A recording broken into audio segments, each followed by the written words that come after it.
to the fullest extent of the law, and if he is criminally liable, he should be prosecuted. But I am urging the parents of black and Latino youngsters particularly to not let their children go out wearing hoodies.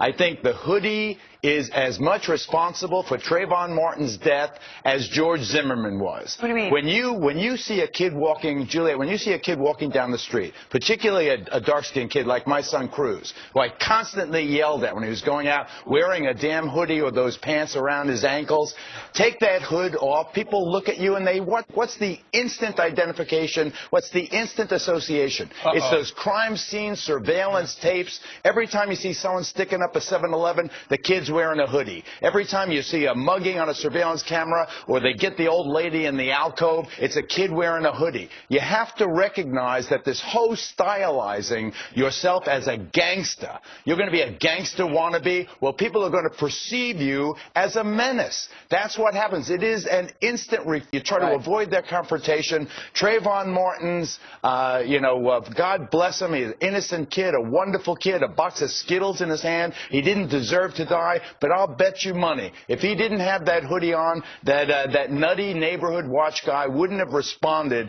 in that violent and aggressive way. What about the fact, I mean, the people of New York, a couple of nights ago, they had a million hoodie march. You cannot rehabilitate the hoodie. You're not going to. I understand that the reaction might be overzealous or even irrational in some extent. I mean, when you look at the statistics, it may be. But you're not going to rehabilitate the hoodie. You're not going to.